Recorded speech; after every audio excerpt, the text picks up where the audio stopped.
Mouth breather. Ever since I was a little kid, I have felt like I have a intuitive grasp on the potential reality of the science fiction concept of multiple dimensions. As I've mentioned before, I grew up watching Star Trek, and time travel was a common thing, and unlike the channel The Lore Runner, who I'm a huge fan of, he regularly says that time travel just kind of makes sense to him, and he nitpicks all the time travel in Star Trek based on how he thinks it should work. I don't have that. I pretty much accepted whatever time travel was in a Star Trek episode on the terms that the episode presented it, and didn't worry too much about it. But that and reading various other stories, there's a story, fairly famous story, whose title and author I no longer remember, about a guy who, disappears into an alternate dimension, and then when he comes back, all his organs have been reversed because he flipped upside down by passing through something equivalent to a Mobius strip in the third/fourth dimension. Anyway, things like that, when I was growing up, made enough sense to me that eventually I came up with a sort of unified theory for... I had somehow gotten the impression that the correct number of dimensions that could ever possibly exist was 9. From my layman's understanding of current physics theory, the idea of string theory calls for 11 dimensions, but they count 0 and 10, which are just absolute 0 effectively, and absolute infinity, like an infinity of infinities, just the biggest possible, all-encompassing everything that they can potentially come up with, or at least that's the way that it's described to me in a YouTube video that I just finished rewatching, and in my opinion it doesn't do a great job of explaining the concept, and that's why I kind of wanted to resurrect this childhood theory of mine, which, once again, it could be complete BS. It's not based on anything other than my intuitive sense, but I don't know, I thought it was cool. I don't fully remember it. There were parts of the theory specifically dealing with things like, I once had an idea of the objective distinction between the 8th and 9th dimensions, and I no longer have any sense of that, so that part of the theory, if it ever made sense, I don't remember how anymore. But the portions of the theory for dimensions 5 through 7 are what I'm discussing here, because I think those are enough to be of interest to anybody who's crafting a science fiction plotline. So the way that I see it is we all live in 3 dimensions of space. We all but the stupidest people pretty much understand that concept. And if you think of time as a 4th dimension, then we all exist in a single point within that 4th dimension, and every moment that we exist, we are essentially traveling forward along a timeline. And so the way you get to the 5th dimension, and this is directly addressed in the How to Imagine the 10th Dimension video, they get this straightforwardly enough, and I have nothing to argue with it. I don't think I got the idea from them, but I have the same idea that they have, which is every potential choice or eventuality creates a branching timeline. So if you made toast for breakfast this morning, there's a timeline where you decided to put butter on your toast, and another timeline where you decided not to put butter on your toast. So in one of these universes, you have more butter left in the fridge and have ingested fewer calories and have less chance of having some sort of dairy-related digestive episode, if you're susceptible to such things, because you didn't have butter. But you might also be grumpier because you had a less delicious breakfast. So those 2 universes are identical except for a single choice that you made one way or the other, and all of the ripple effects coming out of that. So that part is pretty easy to get. So here's my contribution. The 10th dimension video that I mentioned didn't really have a very good explanation of what the 6th dimension means. They basically just said, oh, there are some dimensions that you can't reach from your starting point, so those are the 6 dimensions. And then they basically used that concept again for the 7th dimension, so that's where their theory does not impress me. And so the 6th dimension, as I see it, so basically, if you imagine a 5th dimensional series of alternating timelines branching out, let's just, for the sake of argument, pretend that it's only determined by breakfast. So every day when you have breakfast, every possible breakfast that you have creates an alternate timeline in which you had that breakfast instead of all of the others. In this, we'll call it the Breakfast Verse, which is a reference to the Kurt Vonnegut's podcast that I'm a huge fan of. So in the Breakfast Verse,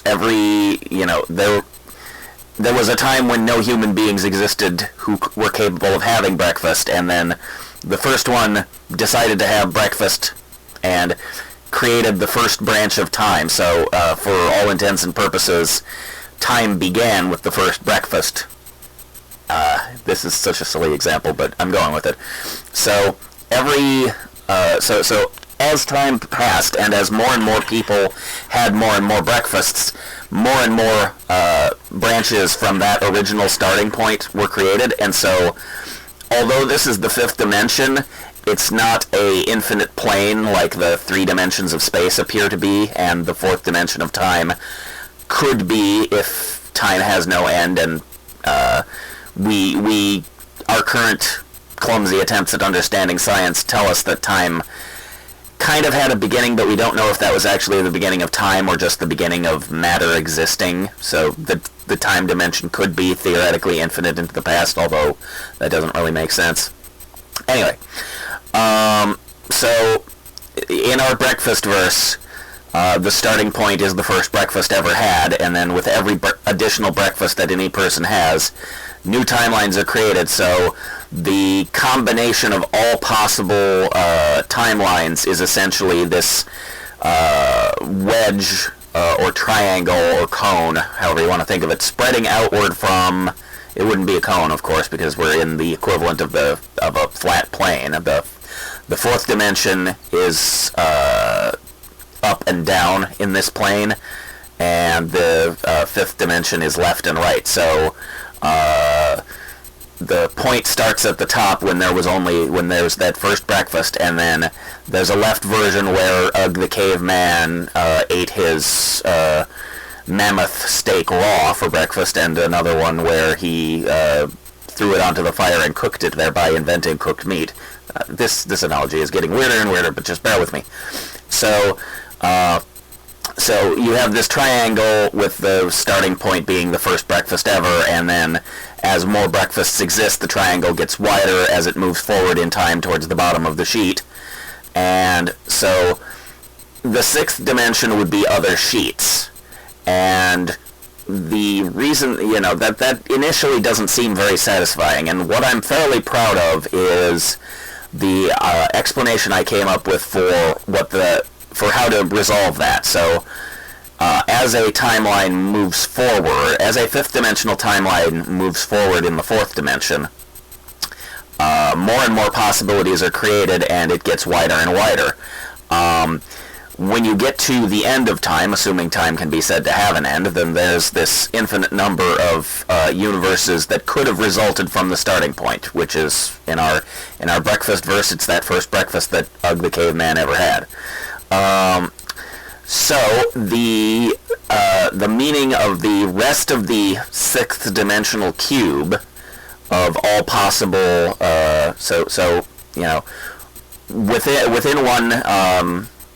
within one plane, there's this triangle of universe progressing forward from an origination point.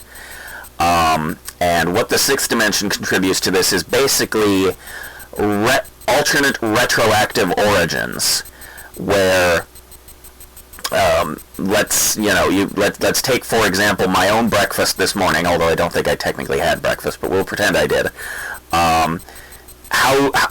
What combination of possible universes could have resulted in the creation of me and the creation of my specific life up to this point, leading to the moment when I chose what I would have for breakfast this morning? So the idea being, as the timeline moves forward and spreads out into this triangle, the more knowledge you gain, the more possible retroactive origins are proven untrue, in essence. So, if you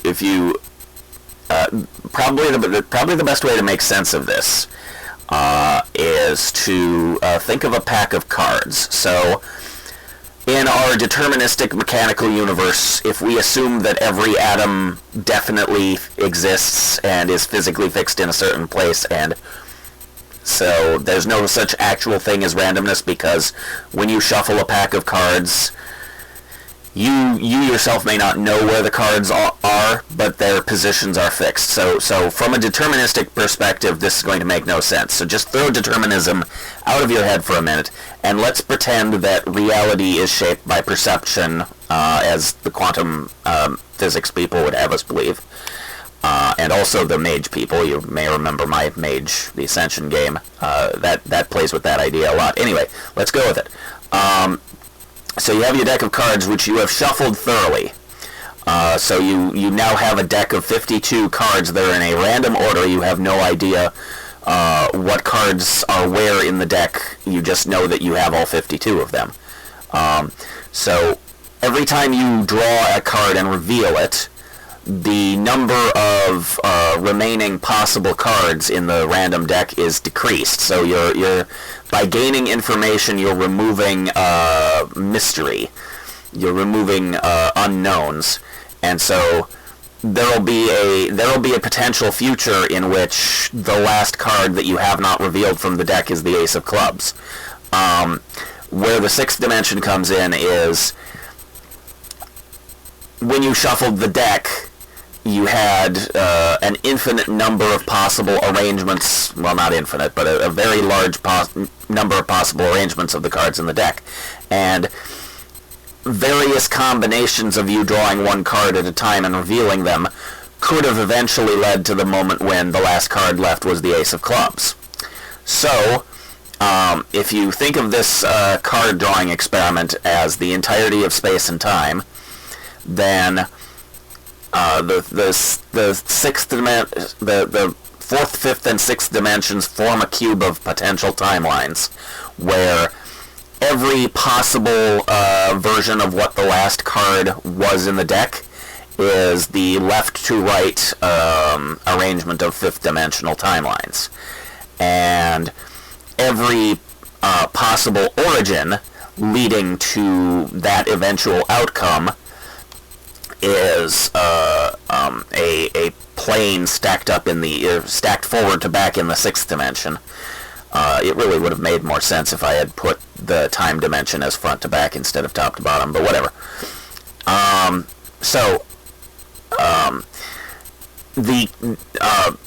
The number of possibilities that could lead to a given outcome, or that could lead from a given starting point, should be, if not exactly equal, then at least roughly equal. And so every revelation of information converts some of the data points from knowns to unknowns, and thereby kind of navigates your path through the sixth dimensional cube. So basically, if you think of all of time and space as having multiple possible beginnings and multiple possible endings, then the sixth dimension is all possible versions of our universe, and with every passing moment we gain access to more fifth dimensional lines, and could have been theoretically existing all along in a smaller and smaller number of sixth dimensional planes. One way to make this make sense of yourself is if you imagine that you're Harry Potter. The moment you discovered that you were Harry Potter the Wizard, it was no longer possible for you to exist in a universe where magic didn't exist, because it has now been conclusively proven to you that magic does. So other versions of Harry Potter, such as the Methods of Rationality, I really need to read that at some point, other versions of Harry Potter who were not wizards are now excluded from his current timeline where he is a wizard. But so there are these various possible alternate pasts, and an event which is transformative of the universe that you were living in all along results in you being physically moved out of alternate pasts that you no longer essentially qualify for, because you have contradicted the necessary backstory in order to have them. That's a terrible way of putting it, but this is hard stuff to think about, and I'm reaching the limits of my ability to explain it even quasi-coherently. Pure theory nonsense though it is, I'm still finding it very difficult to talk about. So, and then very briefly, the seventh dimension I understood to be universes other than our own. Basically, I just kind of figured if you wanted to have like fairyland or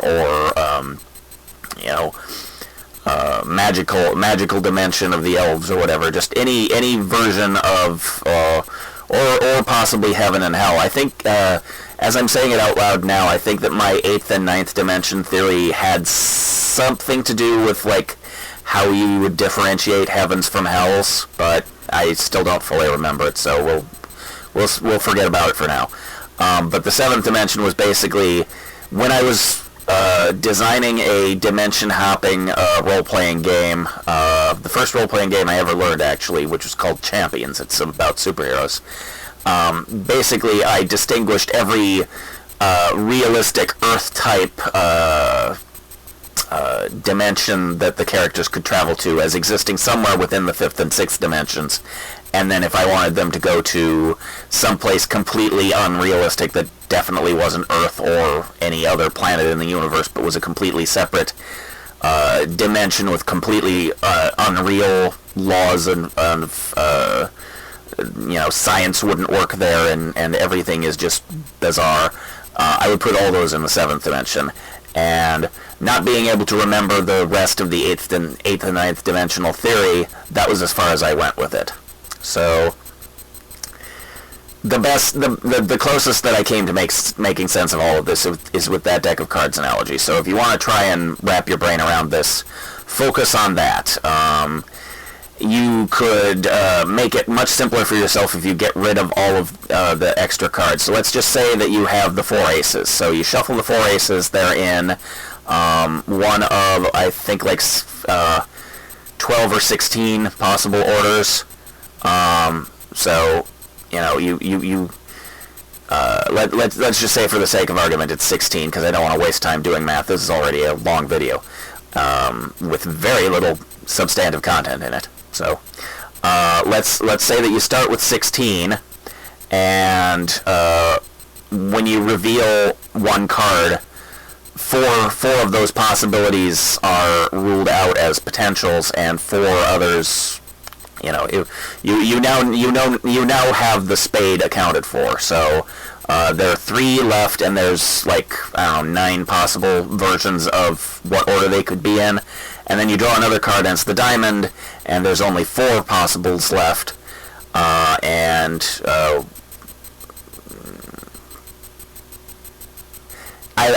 really gonna have to construct this, and this video needs a part 2 where I actually sit down and do the work of constructing this. So it'll make more sense after I've done the work.